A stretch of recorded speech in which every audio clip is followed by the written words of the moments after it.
Hey there, this is Dr. Evan Osar, developer of the Integrative movement system and author of the recently released Psoas solution.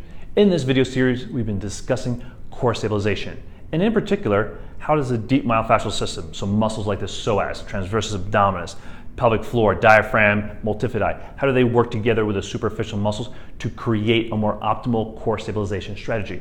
We discussed the concept in video 2 of a low-level strategy versus a high-level strategy. Remember, the low-level strategy is what we need to stabilize during low-level activities and through most of life activities. So, standing, sitting, walking, bending, rotating, and breathing. However, we also need a good high-level strategy. We need to know how to brace our core so that when we're lifting or developing power, we have the support and stability that we need for our trunk, spine, pelvis, and hip complex. In this third video now, we're going to turn our attention to the higher level progression.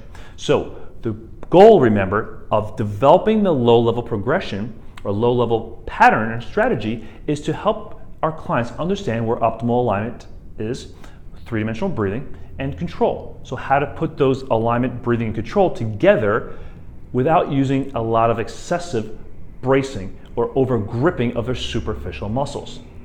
Because as they get to the higher level patterns and activities that require a higher level of core stability, then they already have the strategy set up in their system, and now they just need to layer on more muscular activity. They don't have to do anything special or different than they did in those lower level patterns.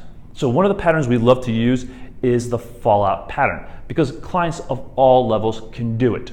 Even clients that have limited shoulder range of motion can also do this pattern just by limiting their shoulder motion. So here's how the pattern looks. We always start with a long spine position, as if we're being pulled up from the backside of our head, the rib cage stacked above the pelvis.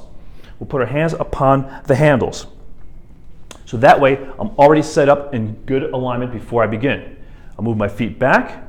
I'm going to take a deep breath in, and as I breathe out, I'm going to slowly bring my arms up overhead, and the motion of my arms should not change my thoraco-pelvic cylinder. And that's why we did the pullover position in the last exercise progression, in the last video, is to teach us how to dissociate the arms from the thoraco-pelvic cylinder or from the core. We're going to breathe in to come back to the starting position, and breathe out to let our arms go out, maintaining alignment of the thoraco-pelvic cylinder. So excellent way to train core stability, as well as shoulder stability, as well as control of the deep and superficial myofascial system.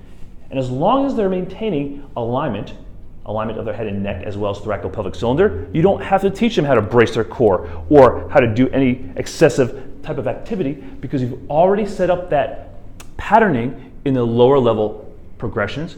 And now as they get to the higher level challenges, they just start to layer on more muscle activity. So the same strategy they use for the lower is the same as they use for the higher level activity. They just layer on more muscular activity. And that's really how we develop core stability in our clients.